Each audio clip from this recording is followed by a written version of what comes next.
নবীজির সাহাবী হযরত হানজালা রাদিয়াল্লাহু তাআলা আনহু বলেন, স্ত্রী রে, যদি জীবিত থাকি তাহলে দুনিয়াতে দেখা হবে, আর যদি শহীদ হয়ে যায় তাহলে তোমার সাথে জান্নাতে দেখা হবে।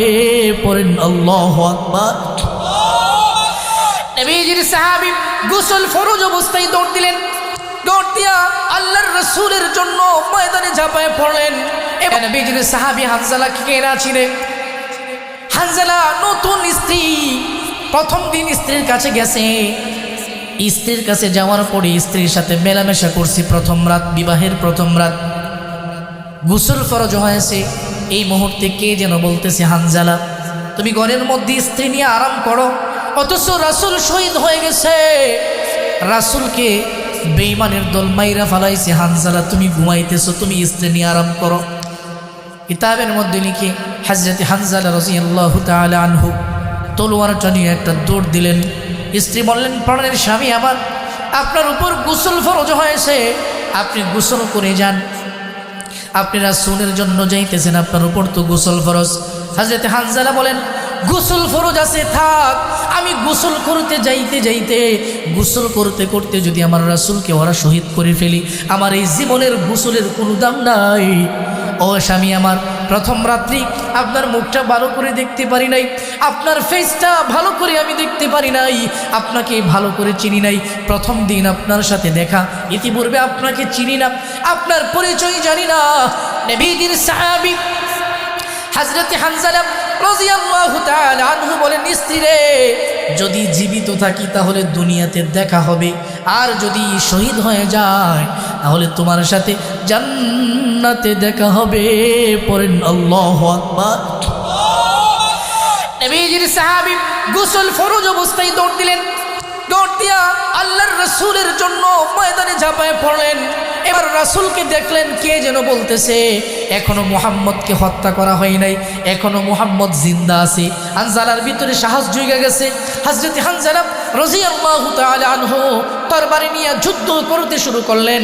যুদ্ধ করতে করতে এক পর্যায়ে তিনি শহীদ হয়ে গেলেন। যুদ্ধ করতে করতে শহীদ হয়ে গেলেন। নবীজি সাহাবীদের লাশগুলো গমতেছে। গড়ার পরে এক একজন সাহাবী, একটা সাহাবীর লাশ দেখলেন, সাহাবীর মাথা থেকে টপকে টপকে পানি পড়তেছে। আল্লাহু আকবার। একজন মহিলা আসলেন, হাতের মধ্যে মেহেদি লাগানো, পায়ের মধ্যে মেহেদি লাগানো।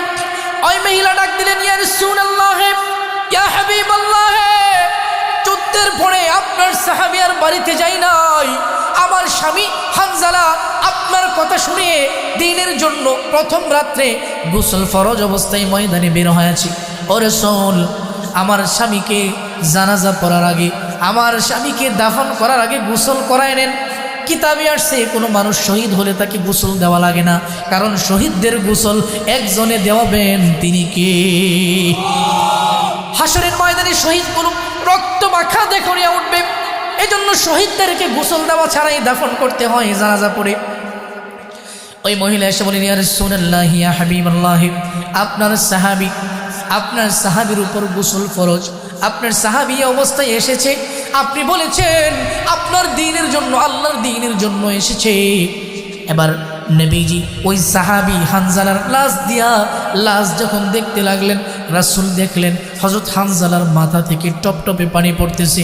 আল্লাহ রাসূলের কাছে জিবরিল আমিনকে আল্লাহ পাঠালেন, জিবরাইল, যাও যাও, হানজালার গোসল দুনিয়াতে হবে না, হানজালার গোসল দুনিয়াতে হবে না, এই হানজালাকে তোমরা ফেরেশতা গোসল করায়া দাও। আল্লাহু আকবার। জীবন দেওয়ার জন্য নবীজির সাহাবীরা পাগল ছিল, জীবন দিতেও পাগল দিনের জন্য, সম্পদ দিতেও পাগল দিনের জন্য, দিনের জন্য জীবন দিতে পাগল, দিনের জন্য সম্পদ দিতে পাগল।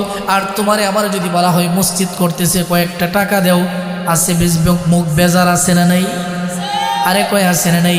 অথচ আল্লাহ তাআলা বলেছেন, ইন্নাল্লাহা আশতারা মিনাল মুমিনিনা আনফুসাহুম ওয়া আমওয়ালাহুম বিআন্না লাহুমুল জান্নাহ ইউকাতিলুনা ফি সাবিলিল্লাহি ফায়াকতুলুনা